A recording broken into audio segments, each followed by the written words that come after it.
Азан радиосында білім бәйгесі.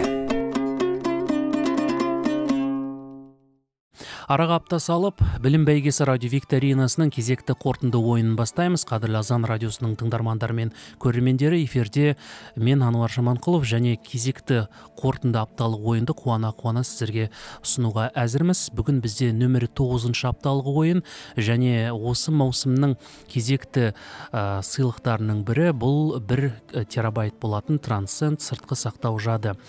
Және бүгінгі ойыншылармен таныс болыңыздар. Олар осы аптада біздің студиямызға қоңырау шалып, радио викторинадан суырылып шыққан 3 тыңдармандарымыз.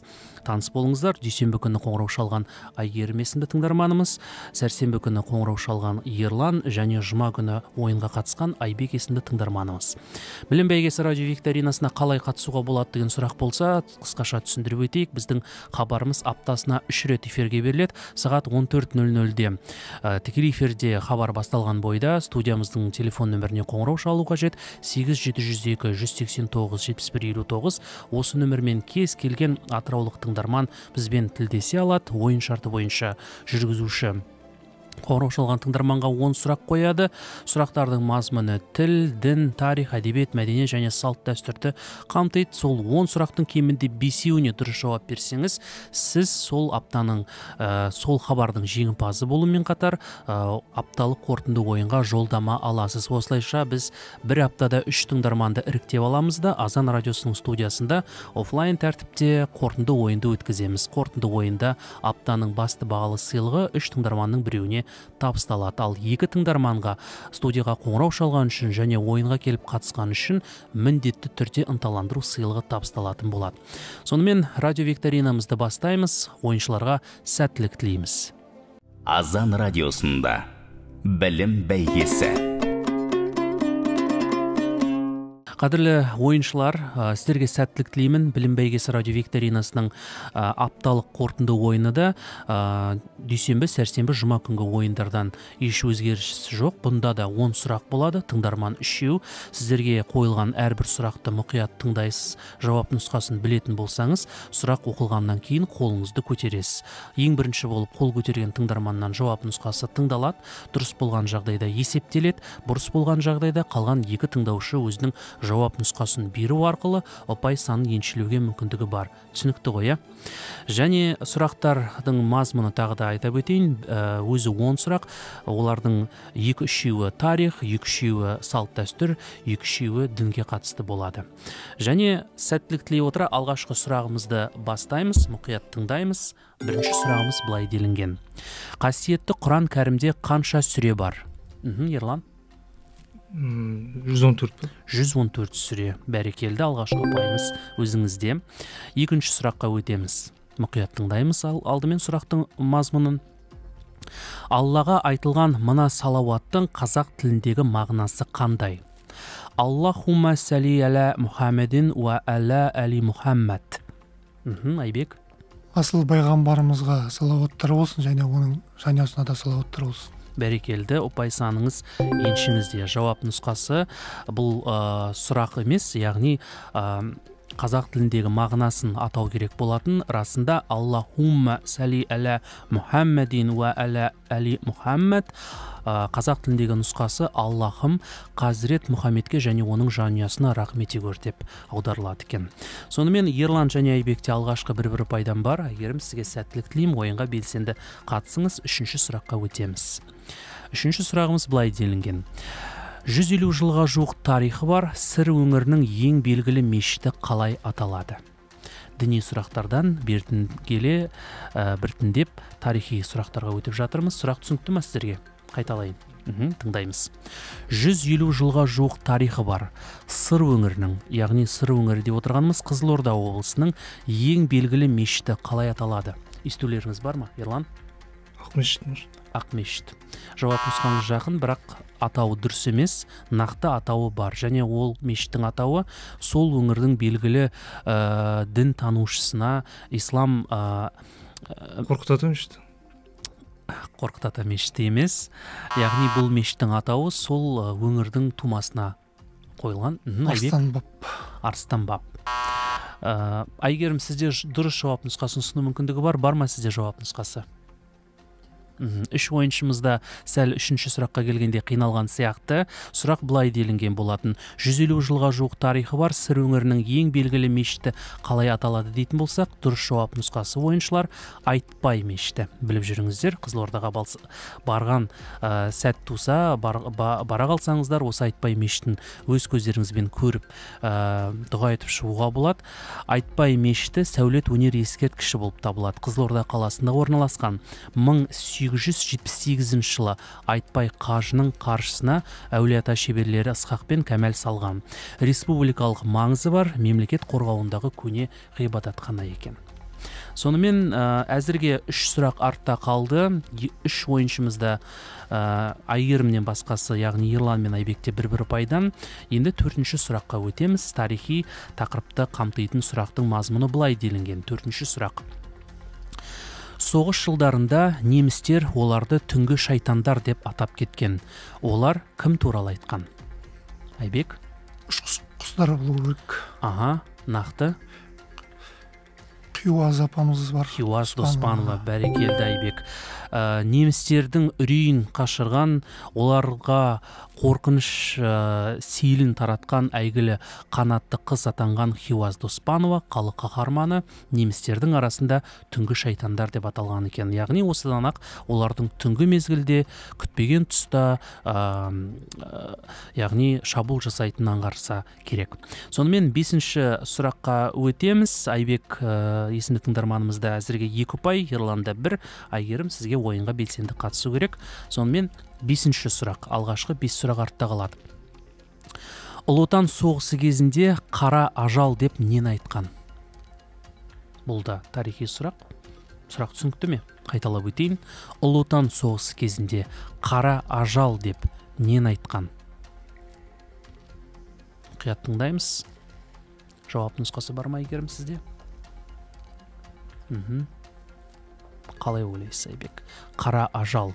Яғни қара ажал деп отырғанымыздың өзі бір үлкен үрей тудыратын, қорқыныш ұялататын нәрсені айтқан, иә?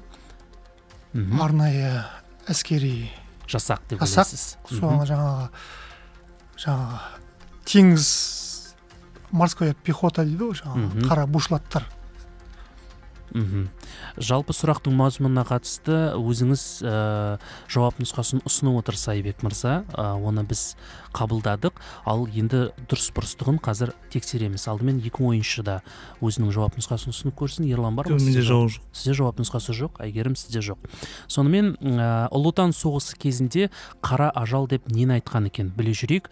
Әйгілі Кеңес одағының батыры атанған Талғат Бигелдинов мінген ұшақты атаған екен.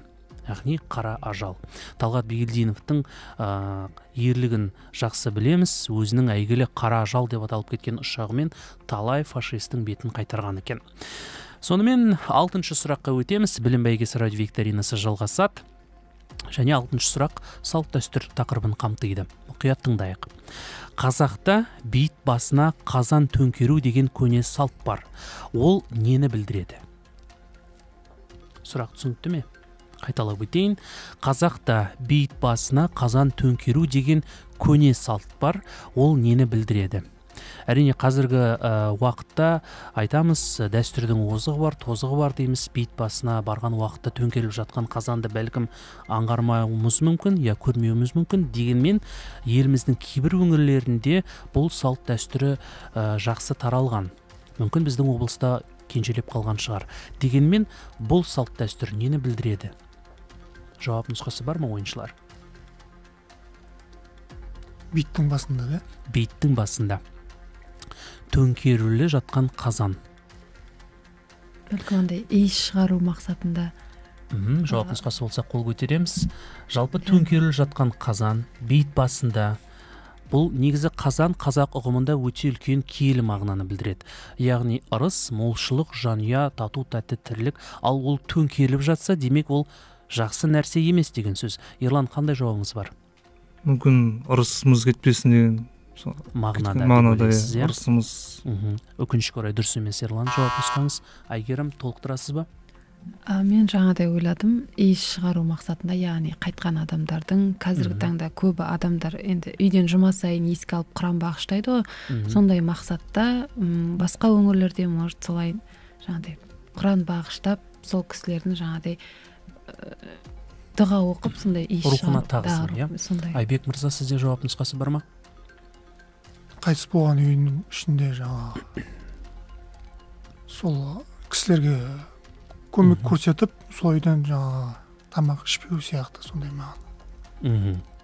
Яғни бейіт басында жатқан төңкерулі қазан бұл сол әулеттегі әулеттің азаматтармен бір байланысты үзу деген мағынаны білдіреді деп ойлайсыз, иә? Солай ма? Енді дұрыс жауап нұсқасын тыңдайық, қадірлі ойыншылар. Қазақта бейіт басына қазан төңкеру деген көне салт бар. Ол нені білдіреді десек, бұл артында ұрпағы қалмады, оты өшті деген мағынаны береді екен.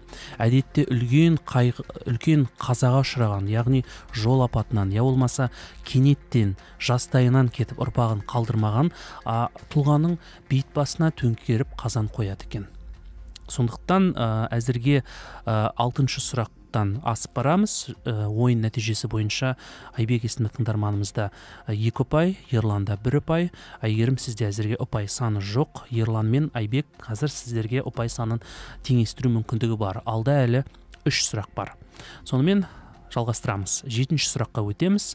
Мойнына бұршақ салу дәстүрі нені сипаттайды? Сұрақ түсінікті ме?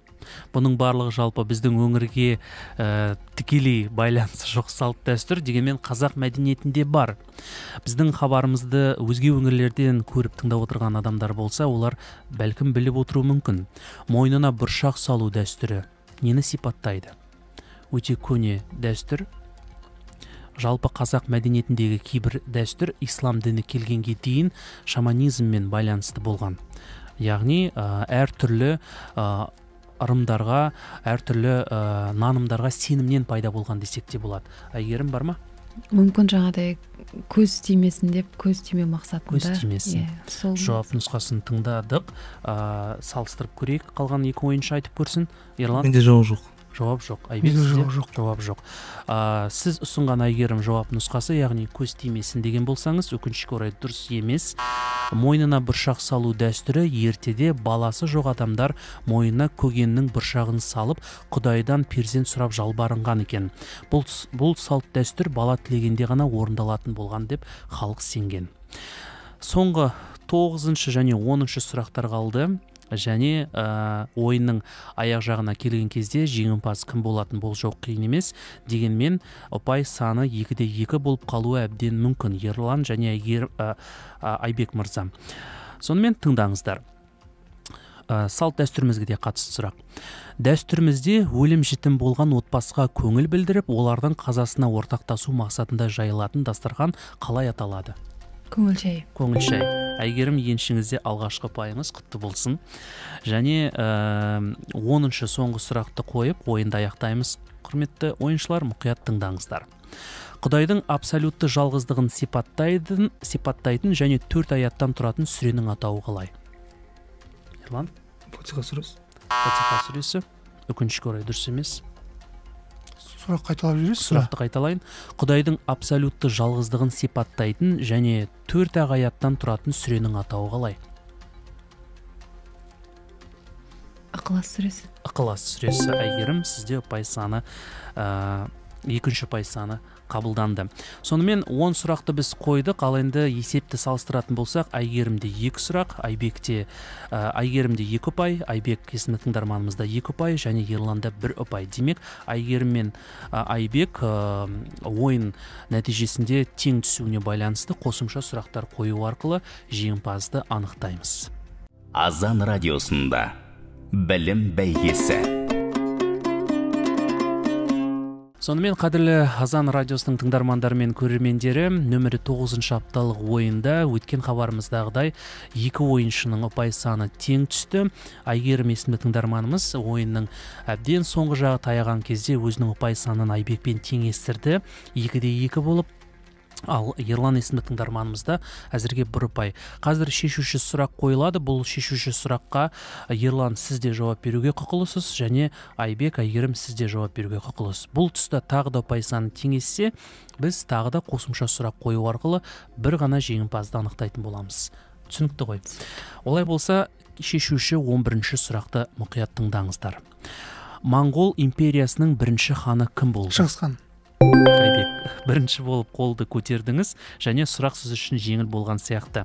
Сонымен жеңімпазымыз анықталды. Бұл осы аптада жұма күні қоңырау шалып ойынға қатысқан Айбек есімді тыңдарманымыз, және қуана нөмірі 9-шы апталық ойынның сыйлығы 1 терабайттық Transcend сыртқы сақтау жадын біз Айбекке табыстаймыз. Азан радиосында білім бәйгесі. Қадірлі тыңдарман, Азан радиосындағы білім бәйгесі радиовикторинасының кезекті шығарылымы тәмам. Ұпай саны тең түскен Айбек және Айгерім есімді тыңдармандарымыз шешуші 11-ші сұрақта Айбекке тарихи сұрақ сәл жеңіл болып, ең бірінші болып өзінің қолын көтеріп жауап нұсқасын ұсынды, және қуана ынталандыру сыйлықтарын алдымен екі ойыншымызға табыстаймыз. Ерлан және Айгерім тыңдармандарымызға алтын уақыттарын бөліп студияға келгендеріңізге көп рахмет. Қоңырау шалғандарыңызға және хабарға қатысқандарыңызға сіздерге келесі сыйлықтар табысталады. Бұл Ерлан сізге Мағриби араб шайы ұсынған сертификат 10 000 теңгелік, кез келген уақытта өзіңізбен, достарыңызбен ауызашарға болсын, я қалған уақытта Мағриби карат шайынан дәм татуыңызға мүмкіндігіңіз бар. Сыйлығыңыз құтты болсын.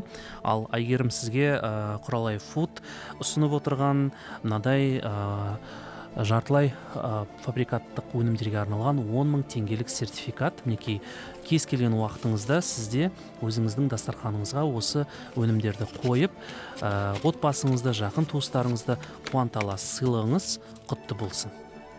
Ал аптаның басты сыйлығы бұл Айбек есімді тыңдарманымызға мінекей тамаша мынандай 1 терабайттық Transcend сыртқы сақтау жады табысталады.